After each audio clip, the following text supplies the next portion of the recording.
Shalom qulqulloota nagaan waaqayyoo waaqa jiraataa isiniif haa baay'atu. Hundumti keessan akkam jirtu? Yesuus Kiristoosidhaaf galanni guddaan haa ta'u. Waaqayyoo haa ulfaatu. Hundumti keessan nagumaa miti? Galanni ulfinni Yesuus Kiristoosidhaaf haa ta'u. Waaqayyoo maqaan isaa kan ulfaate haa ta'u. Ameen. Sheer walii godhaati.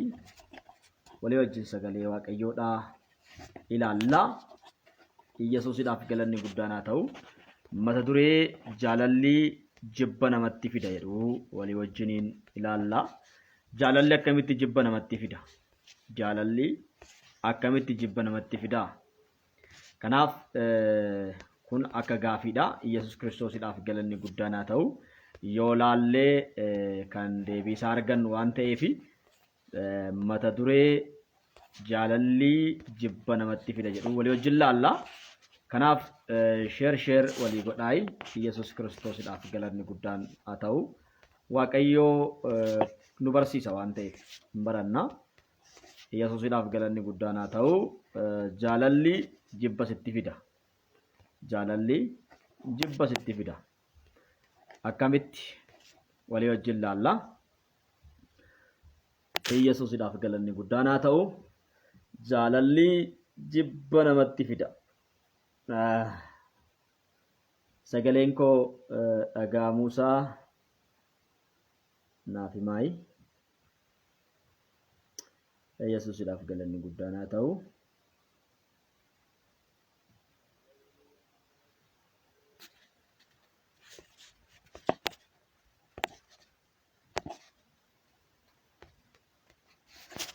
Jaalalli jibba namatti fidedha. Akkamitti laata?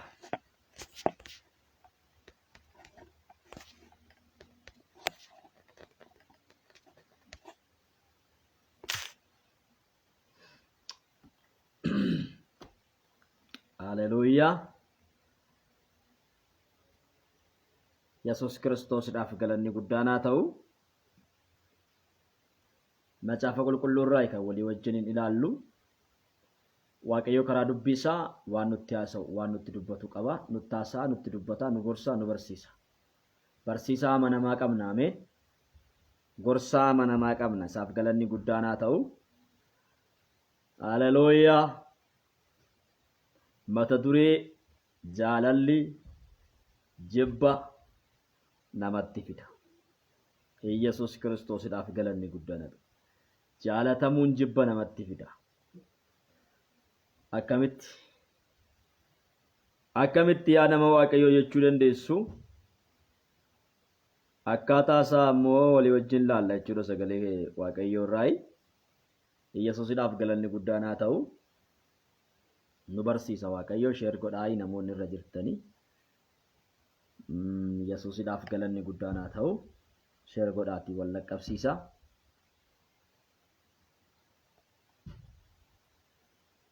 Haleluuyaa.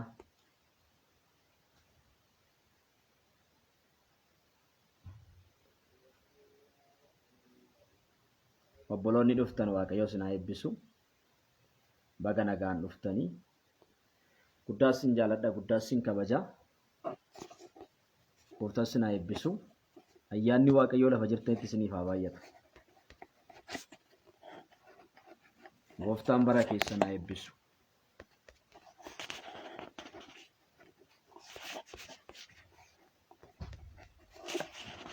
Namni sagalee waaqayyoo kabajee sagalee waaqayyoodhaaf yeroo kennu waaqayyoo biraa eebba argata.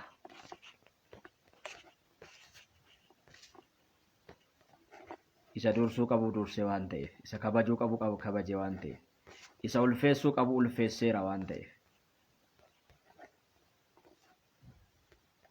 Maqaa Yesuus Kiristoosiin kabaja argadhaa.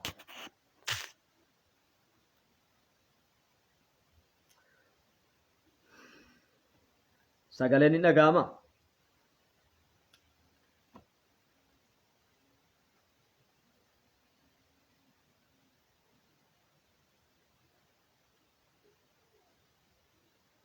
Jaalalli Kiristoos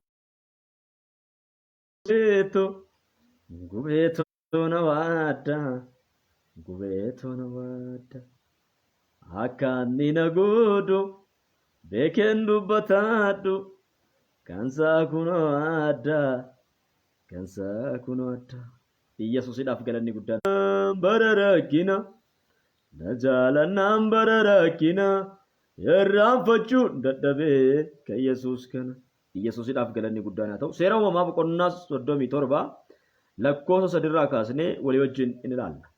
Seera uumamaa boqonnaa 37 lakkoofsa 3 irraa kaasnee walii wajjin ilaalla. Akkas jedha. Yaaqoob inni Israa'el jedhamee ilma dullummaa isaa jala argatee waan ta'eef Yoosefin ilma isaa hunduma caalaa jaalate. Qoloo dheeraa harka bira ga'u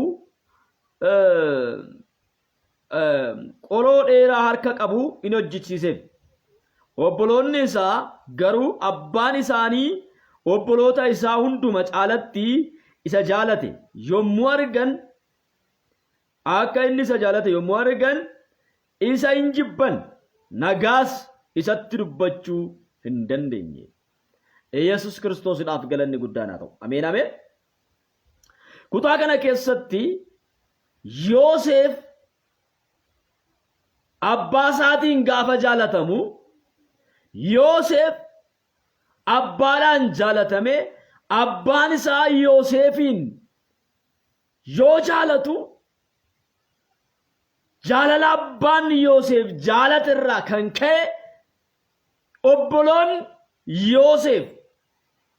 Yoosefin hin jibban.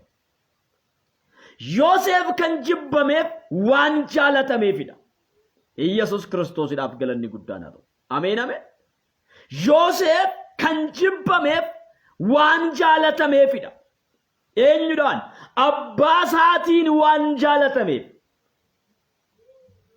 Aniif isin har'a kan jibbamnuuf biyyi lafaa kan nu jibbuuf seexanni kan nu jibbuuf firoottan keenya kan nu jibbuuf qomoon keenya kan nu jibbuuf obbolaan keenya kan nu jibbaniif maaliidhaaf yoo jettanii Waaqayyoodhaan Yesus Kiristoosidhaan waan jaalatamneefidha. Yesuusidhaaf galanni guddaan. Yoosef abbaa isaatiin gaafa jaalatamu obbolaadhaan hin jibbame. Sababbiin jibbamuu Yoosef abbaadhaan waan jaalatameef. Sababbiin jibbamuu anaaf isin immoo Waaqayyoodhaan waan jaalatamneefidha. Yesuusidhaaf galanni guddaan. Aniif isin kan jaalatamne Waaqayyoodhaan waan ta'eef biyyi lafaa nu jibba. Seexanni nu jibba. Nuti waliif diina. Biyya lafaatiin waliif diina. Yesus Kiristoosidhaaf galanni guddaan haa ta'u. Ameen ameen. Warra gooftaa hin qabneef waliif diina. Hin jaalatan. Bakka nuuf hin qaban. Iddoo nuuf hin qaban. Sababbiin isaan nu jibbaniif waan biraa miti. Waaqayyotu nu jaalate. Waaqayyotu kan isaanii kan ofii isaa nu godhate. Sababbii Waaqayyo nu jaalateef, sababbii Waaqayyo nu filateef, sababbii Waaqayyo kan isaan nu godhateef biyyi lafaa nu jibbe. Firoottan keenyan, qomoo keenyan, lammii keenyan, obbolaa keenyan hin jibbamne. Yesus Kiristoosidhaaf galanni guddaan haa ta'u. Ameen ameen. Wanti jibbamteef Waaqayyotu si jaalate jechuudha. Yoosef abbaa isaatiin gaafa jaalatamu obboloonni isaa isa jibbanii nagaas isatti hin dandeenye. Yesus Kiristoosidhaaf galanni guddaan. Nagaas isatti dubbachuu hin dandeenye. Isa wajjin nagaa godhachuu hin dandeenye. Isa wajjin tokkummaa godhachuu hin dandeenye.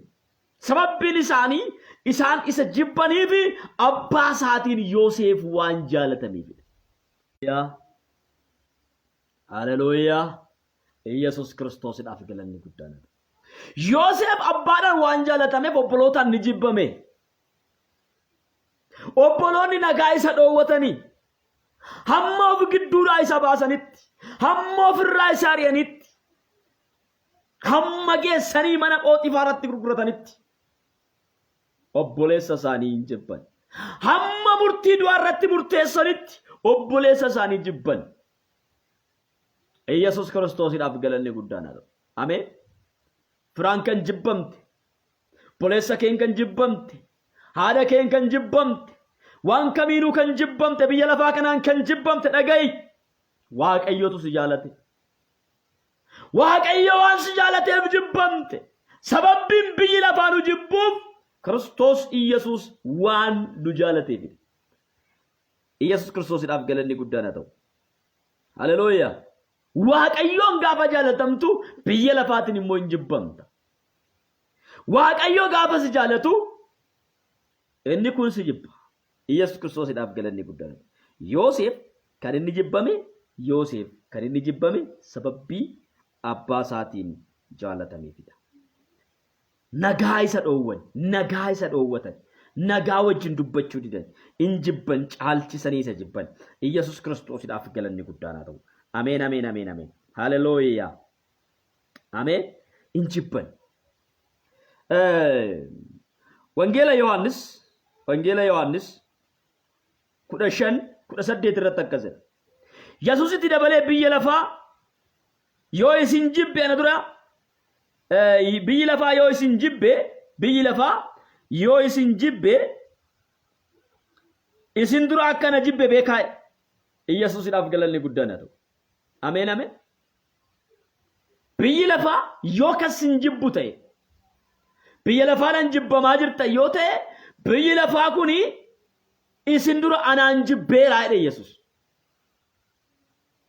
Iyesuusidhaaf galanni guddaan haa ta'u ameen ameen waan tokko asirratti dhoksaa tokko isinitti hima namni tokko osoo nama jibbuu hin eegalin dura waaqayyoon jibba Iyesuusidhaaf galanni guddaan haa ta'u Yoosefin gaafa laaltan Yoosef kan jaalate abbaadha sababbii abbaan isaa Yoosefin jaalateen abbaa waan jibbaniin Yoosefinis jibban asirratti waan tokko isinitti hima namni jalqabatti osoo waaqayyoo walitti hin bu'ini ilma namaatiin walitti hin bu'u namni jalqabatti waaqayyoo wajjin wal jibba namni jalqabatti waaqayyoo wajjin wal lola namni gaafa waaqayyoo wajjin wal lolu tarkaanfatee gara ilma namaa dhufa waan tokko asirratti isinitti hima seera uumamaa boqonnaa 4 keessa dhaqxanii gaafa laaltanii ijoollee Addaam warra jalqabaa lamaan argattu eenyu Abeelii fi Qaayil argattu Qaayil qottuudha Abeel tiksituudha horsiisee bulaadha jechuudha Abeel inni kun qotee bulaadha jarri kun waan argatan irraa aarsaa qabatanii gara waaqayyoo Abeel garaa guutuudhaan gaafa waaqayyoodhaaf kennu Qaayil garaa duuba waaqayyoodhaaf kenne waaqayyo isa garaa guutuu fudhateeti isa garaa duubaa dhiise gaafa waaqayyo aarsaa isaa dhiisu Iyesuus Kiristoosidhaaf galanni guddaan haa ta'u Abeelii fi Qaayilii fi waaqayyo gaafa wal lolanii wallabdeen Qaayilii fi waaqayyoon gidduu jiru gara Abeel dhufe gara Abeel yommuu dhufu obboleessa isaa Abeel irratti ka'ee Qaayil ajjeese Abeel Qaayilii homaa hin goone Qaayil kan itti wallabe waaqayyoo wajjiniin aarii waaqayyoo wajjin wallabe waaqayyoon argachuu waan hin dandeenyeef fakkaattii waaqayyoodhaan isa uumame Abeelii waan argateef Abeeliin bakkeetti baasee dhiiga isaa dhangalaase Yesuusidhaaf galanni guddaan haa ta'u laala namni otoo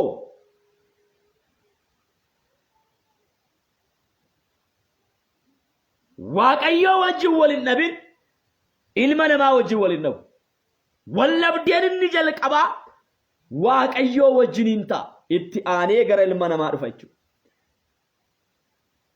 kanaaf biyyi lafaa waaqayyoon waan jibbiteef nu dura Kiristoos Iyesuusii waan jibbiteef nus akkuma isaatti nu jibbiti jechuudha biyyi lafaa yoo isin jibbe isin dura akkana jibbe beekaa kanaaf Iyesuus maal jedhee kan biyya lafaa utuu taatanii biyyi lafaa akka kan isaatti isin simataa isin jaalata ture amma garuu aanatu biyya lafaa keessaa isinii fo'ate isin kan biyya lafaa waan hin ta'iniif biyyi lafaa isin jibbaa kanaaf waaqayyo gooftaan Iyesuus Kiristoos jaalatee biyya lafaa kana keessaa waan nu baaseef inni waan nu jaalateef inni waan nu fudhateef biyyi lafaa immoo nu jibbee jechuudha jaalalli jibba namatti kaasa. Jaalalli jibba namatti kaasa. Yesuus Kiristoosiidhaaf galanni guddaan. Waaqayyoon gaafati jaalatamtu biyya lafaadhaan hin jibbamta jechuudha. Ameen. Yesuusiidhaaf galanni guddaan haa ta'u. Waaqayyoon jaalatamtee jirta taanaan biyya lafaatiin hin jibbamta. Waaqayyo si simatee jira taanaan biyyi lafaa si ari'ata. Waaqayyo ofitti si qabee jira taanaan biyyi lafaa ofirraa si dhiiba. Ati kan waaqayyoo taate taanaan biyyi lafaa kan koomiti siin jedha. Ati kan waaqayyoo taate taanaan seexanni kan koomiti jedha. Yesuus Kiristoosiidhaaf galanni guddaan haa ta'u. Namoonni namarratti hojjisiisan kuni, namoonni warri tolshattuun kuni, warri xonqoltuun kuni, warri digimtii namarratti hojjettu kuni, maqaa namaa deemtee gara mana xonqaayii gaafatattu, maqaan isaa na bira hin jiru. Maaliidhaaf maqaan isaa galmee warra du'anii irraa tarsa'ee gara galmee warra jiraattotaatti waan darbeef, Kiristoos Yesuusiin itti waan kennameef, harka Yesuus irra waan jiruuf harka xonqaayitti galuu hin danda'u. Yesuusiidhaaf galanni guddaan. Kanaafidha mortuu fi digimtiin Israa'el irratti hojjetu kan jedhameef kanaaf. Israa'el jechuun ijoollee Waaqayyoo jechuudha. Yesuusiidhaaf galanni guddaan haa ta'u. Ameen ameen. Nus Kiristoos Yesuusitti amanuudhaan ijoollee Waaqayyoo taaneerra. Maaskaalaa daanaa maazaalaa baadiyyaabus. Yesuus Kiristoositti amanuudhaan ijoollee Waaqayyoodhaa taane. Wangeelaa Yohaannis 1:12 irratti maal jedha? Hamma isa simataniif ijoollee Waaqayyoo akka ta'aniif aboo isaaniif kenneera. Abootu nuuf kenname. Aboo mucummaadha. Aboo mucummaa nuuf kenname. Aboo ijoollee Waaqayyoo ta'uu nuuf kenname. Nuti kan Waaqayyoo waan taaneef biyyi lafaa raawwatee nu jibba.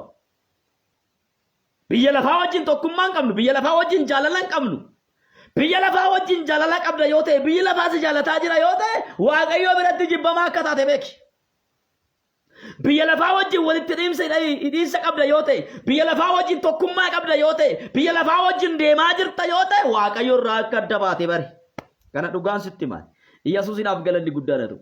Biyyi lafaa si ari'achaa jira taanaan, biyyi lafaa si dhiibaa jira taanaan, biyyi lafaa sirratti ka'ee jira taanaan, firoottan kee, aantiin kee, haadha kee haa ta'u, abbaa kee haa ta'u, maaloo kee haa ta'u, ofirraa si dhiibaa jira taanaan, ati kan Kiristoos ta'uu kee bari. Yesuusiidhaaf galanni guddaan haa ta'u. Ameen ameen. Bakka kan biyya lafaa miti.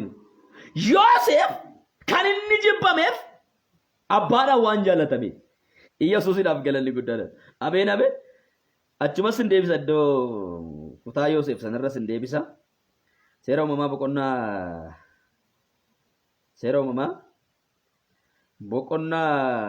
37 irratti jechuudha. Lakkoofsa irraa ilaale duratti. Mee lakkoofsa ittaan illee walii wajjin ilaalla. Waatu jira. Dhiifama jidduutti ciccitaa jira waan ta'eef jidduutti ciccitaa jira. Yesuus Kiristoosiidhaaf galanni guddaan haa ta'u. Lakkoofsa 5 irratti akkas jedha. Yoosef abjuu abjootee obboloota isaatti yommuu hime ittuma caalchisanii isa jibban jedha. Yesuusiidhaaf galanni guddaan haa ta'u. Yoosef abjuu abjootee abjuu isaa immoo obboloota isaatti gaafa himu obboloonni isaa ittuma caalchisanii isa jibban jedha. Jalqaba waan jaalatameef, abbaadhaan waan jaalatameef jibbameera. Itti aanee immoo abbaa mul'ataa ta'e namichi gurbaan kun. Abbaa mul'ataa ta'e, mul'ata nama arguu ta'e, nama mul'ata arguu ta'e, abbaa mul'ataa gaafa inni ta'u. Yesuus Kiristoosiidhaaf galanni guddaan haa ta'u. Abbaa mul'ataa gaafa ta'u, nama mul'ata argu gaafa ta'u, gaafa ijji isaa banamus immoo caalchisanii jibbanidha. Jibba jalqabaa irra caalaa ammas dabalanii gaafanni abbaa mul'ataa ta'us isa jibban. Yesuusiidhaaf galanni guddaan haa ta'u. Ameen ameen. Gaafa inni abbaa mul'ataa ta'us ammas irra deebi'anii isa jibban. Ammas caalchisanii isa jibban. Yesuusiidhaaf galanni guddaan haa ta'u. Ameen ameen. Haleluuyaa. Gaafati waa qabdu, gaafati qabaattu, gaafati waan caalu qabattee as baate, mul'ata caalu qabattee gaafa as baate, karoora caalu waan caalu wayii qabattee gaafa as baate, inni kun si jibba. Yesuusiidhaaf galanni guddaan haa ta'u.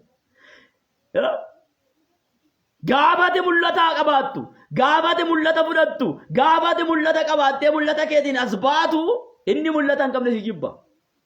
Yesuusiidhaaf galanni guddaan haa ta'u. Obboloonni Yoosef mul'ata hin qabani. Yoosef nama mul'ataadha. Yoosef abjuu qaba, isaan abjuu wayiitu hin qabani. Inni abjuu arga, isaan abjuu hin argani. Sababbi inni abjuu arguuf isaan abjuu waan hin agarreef isa jibban. Ammas maaltu jira dhoksaan as keessatti? Yoosef Abbaa isaa isa fooniin jaalatamu irraa Waaqayyo akeeka isaarra kaate. Mucaan ija Waaqayyootiin ni qabame. Mucaan karoora Waaqayyoo keessa gale, yaada Waaqayyoo keessa gale, ajandaa Waaqayyoo keessa gale. Gaafa kana caalchisanii isa jibbanii laala. Jalqaba abbaa isaatiin waan jaallatameef isa jibbanii gaafa kan Waaqayyoo gaafa gurbaan dabalee ammoo Waaqayyoon gaafa jaallatame Waaqayyoo mul'ata isaatti agarsiisuu jalqabu caalchisanii jibban. Ka abbaa caala amma immoo jibba caalaa isa jibban jedha. Kanaaf jibbini lammaffaa kun Yoosefin gara ajjeesutti murteeffidan jechuudha. Jibba lammaffaa kana keessatti Yoosefin ajjeesuudhaaf murtoo murteeffatan. Yesuusidhaaf galanni guddaan ajjeesuudhaaf murtoo murteeffatan. Yoosefin ajjeesuudhaaf murtoo murteeffatan. Yoosefin ajjeesuudhaaf karoora baafatan. Gaafa Yoosef Waaqayyoon jaalatamu, gaafa Yoosef abbaa isaan jaalatamu, warri kun lolatti banan. Jaalal jibba namatti kaasa. Yesus Kiristoosidhaaf galanni guddaan haa ta'u. Buleessa koo obboleettii koo. Aniif si Waaqayyoon waan jaalatamneef, Waaqayyo waan nu jaalateef biyyi lafaa nu jibba.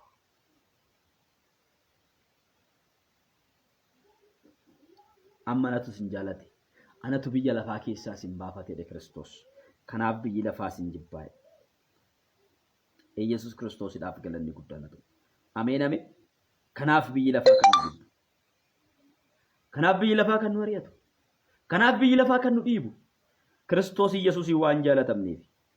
Yesus Kiristoosidhaaf galanni guddaan haa ta'u. Ameen ameen. Wangeela Yohaannis boqonnaa 16 dubbiseetanii xumura. Siratti hin baay'isu. Yesus Kiristoosidhaaf galanni guddaan haa ta'u.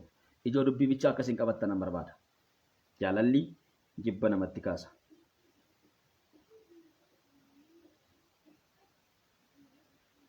Yesus 16:1.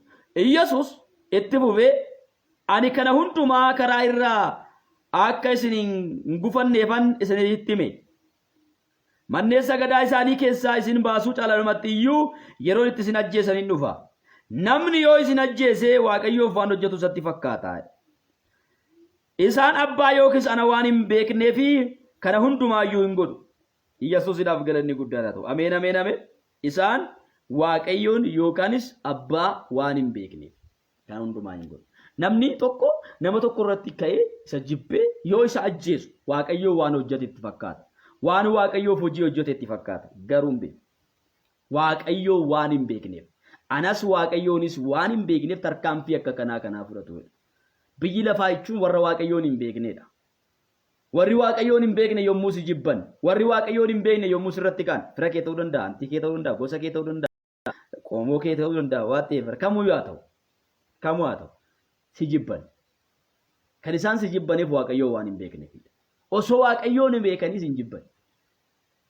Waaqa waan wallaalaniif, Waaqa waan hin beekneef, Waaqayyo wajjin tokkummaa waan hin qabneef, Waaqayyo wajjin hariiroo waan hin qabneef. Kanaaf si jibban. Addaan ciccitaa dhufa, ifama. Kanaaf gooftanaaf jettanii jibbamaa jirtan yoo ta'e gammadaa. Gooftanaaf jedhanii isin ari'achaa jiru yoo ta'e gammadaa. Kan Kiristoos waan taataniif isin jibban yoo ta'e gammadaa. Maqaa Yesuus Kiristoosiin keessi keessan haa gammadu. Jiruun keessan haa gammadu. Barri keessan haa gammadu. Gaddi jireenya keessan irra haa ka'u. Yesuusidhaaf galanni guddaan haa ta'u. Ameen ameen. Nan kadhadha. Yaa Abbaa, biyyi lafaa kan isin jibbuuf ana waan hin beekneefi. Biyyi lafaa kan isin jibbuuf ani waan isin jaaladheefi. Nuun jettee sagalee keetiin waan nutti dubbatteef teessoo kee irratti galanni guddaan siif haa ta'u. Sa'aatii kanatti yaa Waaqayyo jibbamaa kan jiran, ari'atamaa kan jiran, maafan jibbamaa, maafan ari'atama jedhanii yaa Waaqayyo kan bu'aa jiran maqaa ilma kee Yesuus Kiristoositiin. Dubbiin kun yaa Waaqayyo waan isaan jajjabeesseef. Sagaleen kun jajjabina isaaniif waan laateef teessoo kee irratti galanni guddaan siif haa ta'u. Ammas yaa Waaqayyo gooftaa jibba adda addaa keessa kan jiran, gadda adda addaa keessatti yaa Waaqayyo kan jiran, miidhamaa kan jiran, arrabsamaa kan jiran, reebamaa kan jiran, tuffatamaa kan jiran maqaa ilma kee Yesuus Kiristoositiin afurri kee isaan jajjabeessu. Afurri kee isaan jajjabeessu. Afurri kee isaan jajjabeessu. Siin jaalatamuu isaanii haa baranii. Siin jaalatamuu isaanii haa baranii. Siin jaalatamuu isaanii haa baranii. Siin jaalatamuu isaanii haa baranii. Siin jaalatamuu isaanii haa baranii. Maadaalaa diyaa baaraatoo naamaas. Siin jaalatamuu isaanii haa baranii. Kan kee ta'uu isaanii haa baranii. Maqaa Yesuusiin eebbi kee isaan argatu. Eebbi kee isaan argatu. Eebbi kee isaan argatu. Laa daanaamaa saalabaa daanaamaa raalabaa janaamaa diyaabos. Haa eebbifamanii maqaa Yesuusiini. Haa eebbifamanii maqaa Yesuusiini. Haa eebbifamanii maqaa Yesuusiini. Haa eebbifamanii maqaa Yesuusiin. Haa eebbifamanii maqaa Yesuusiin. Siin jaalatamuun isaaniif haa ta'u. Siin jaalatamuun isaaniif haa ta'u. Jibba biyya lafaan yoo jibbamaniyyuu, biyya lafaan yoo ari'atamaniyyuu, biyya lafaan yoo reebamaniyyuu, yaa Waaqayyo Gooftaa, bobaa kee jalatti kooluu haa galanii. Bobaa kee jalatti kooluu haa galanii. Ayyaanni kee isaaniif haa baay'atu. Ayyaanni kee isaaniif haa baay'atu. Lafa jiranitti haa jabaatanii. Iddoo jiranitti haa jabaatanii. Maqaa Yesuusiin haa jabaatanii. Maqaa Yesuusiin haa jabaatanii. Jibbamuudhaan, ari'atamuudhaan yaa Waaqayyo lapheen isaanii kan bu'e. Yaa Waaqayyo kallattii kanaan seexanni kan isaan argate. Kallattii kanaan jireenyi isaanii kan qabame. Kallattii kanaan nagaan isaanii kan qabame. Jeeqamaa kan jiran maqaa Yesuus Kiristoosiin birmaduu haa ba'anii. Maqaa Yesuusiin bilisa haa ba'anii. Maqaa Yesuusiin bilisa haa ba'anii. Maqaa Yesuusiin bilisa haa ba'anii. Maqaa Yesuusiin bilisa ba'a. Bilisa ba'a. Bilisa ba'a. Bilisa ba'a. Bilisa ba'a. Maafan reebama, maafan tuffatama, maafan ari'atama jettanii bu'aa kan jirtan maqaa Yesuus Kiristoosiin imimmaan keessan sagalee kanaan haa qamu. Imimmaan keessan sagalee kanaan haa qamu. Dubbii jiraataa kanaan sagalee kanaan maqaa Yesuus Kiristoositiin imimmaan keessan haa haqamu. Imimmaan keessan yaa haqamu. Imimmaan keessan yaa haqamu. Nagaan siniif haa ta'u. Nagaan siniif haa ta'u. Biyyi lafaa yoo nagaa sin dhoowwatteyyuu Kiristoos akkas jedheera. Nagaan ani siniif kennu kan akka biyya lafaa miti jedheera. Ila nagaa akka biyya lafaa miti kan qabdu ati. Nagaa caaluu qabdaa gammadi. Nagaa caaluu qabdaa gammadi. Nagaa keetu caalaa gammadi. Kan keetu caalaa gammadi. Kan keetu caalaa gammadi. Yesuusiidhaaf galanni guddaan haa ta'u. Ameen ameen. Nagaa keetu caala. Ameen. Nagaa keetu caala. Ameen. Nagaa keetu caala. Ameen. Nagaa keetu caala. Ameen. Yesuusiidhaaf galanni guddaan haa ta'u. Ameen ameen. Hallelujah. Nagaa keetu caala. Nagaa biyya lafaarra nagaa keetu caala. Nagaanan isiniif kennu akka biyya lafaa kennutti miti jedhe Yesuus bakka. Yesuus Kiristoosiidhaaf galanni guddaan. Fira keetirraa nagaa yoo dhabde, obboloota keerraa nagaa yoo dhabde, Yoosef nagaa isa dhoowwatanii. Nagaa isa dhoowwatanii. Obboloota isaatu nagaa isa dhoowwate malee abbaan nagaa kenneefii jira. Waaqayyo nagaa kenneefii jira. Waaqayyo isa eebbisee jira. Jiruu isaa eebbiseera. Bara isaa eebbiseera. Obboloo isaatiifuyyuu eebba ta'e. Biyyaafuu eebba ta'e. Maatii isaafuu eebba ta'e. Maqaa Yesuusiin eebbataa. Maqaa Yesuusiin eebbataa. Maqaa Yesuusiin eebbataa. Maqaa Yesuusiin eebbataa. Sin eebbiseera eebbifama. Eebbifama. Eebbifama. Eebbifama. Jiruun keessan haa eebbifamu. Hojiin keessan haa eebbifamu. Karoorri keessan haa eebbifamu. Kan keessan kan ta'e hundi maqaa Yesuus Kiristoosiin kan eebbifamu. Homtuu dura keessan hin dhaabatin. Homtuu qabeessin hin dhaabin. Ulaan bantii waaqaa sin irratti haa banamu. Jiruuf jireenyi keessan haa eebbifamu. Mul'anni keessan haa eebbifamu. Abjuun keessan haa eebbifamu. Karoorri keessan haa eebbifamu. Hojiin harka keessanii haa eebbifamu. Kallattii kanaan immoo balballi hojii isinitti cufamee kan jiru. Maqaa Yesuus Kiristoos isiniif haa banamu. Maqaa Yesuus isiniif haa banamu. Maqaa Yesuus isiniif haa banamu. Cufaan keessan kamuu haa banamu. Cufaa gaa'ilaa yoo ta'e, cufaa gadaamessaa yoo ta'e, cufaa kamuu maqaa Yesuus Kiristoos sirnaa baneera. Maqaa Yesuus isiniif haa banamu. Maqaa Yesuus isiniif haa banamu. Maqaa Yesuus isiniif haa banamu. Isiniif haa banamu maqaa Yesuus Kiristoositiin. Laa daanaa maajaalaa baadiyyaa boos. Cufaan keessan haa banamu. Cufaan keessan haa banamu. Dhiiga hoolichaatiin haa banamu. Maqaa Yesuusiin haa banamu. Maqaa Yesuusiin haa banamu. Balballi keessan inni cufamee jiru haa banamu. Karoorri keessan inni cufamee jiru haa banamu. Mul'anni keessan inni cufamee jiru haa banamu. Galmeen keessan inni cufamee jiru haa banamu. Maqaa Yesuusiin haa banamu. Eebbi keessan inni cufamee jiru haa banamu. Nagaa argadhaa. Nagaa argadhaa. Nagaa argadhaa. Jireenyi keessan nagaa argatu. Barri keessan nagaa argatu. Hojiin keessan nagaa argatu. Maqaa Yesuus Kiristoositiin nagaa argadhaa. nagaan waaqayyo sinii kennu kan biyya lafaa irra hin caala kan hiriyaa kee irra hin caala kan fira kee irra hin caala kan qomoo kee hin caala kan biyya kee hin caala kan lammii kee hin caala kan aantii kee hin caala nagaan waaqayyo hunda caala nagaan waaqayyo hunda caala nagaan waaqayyo gola kee haaseenu nagaan waaqayyo jiruu kee keessa haaseenu nagaan waaqayyo jireenya kee keessa haaseenu nagaan waaqayyo siniif haa ta'u nagaan waaqayyo maatii keessaniif haa ta'u nagaan waaqayyo biyya keessaniif haa ta'u nagaan waaqayyo hunduma keenyaaf haa ta'u nagaan siniif haa ta'u nagaa ta'a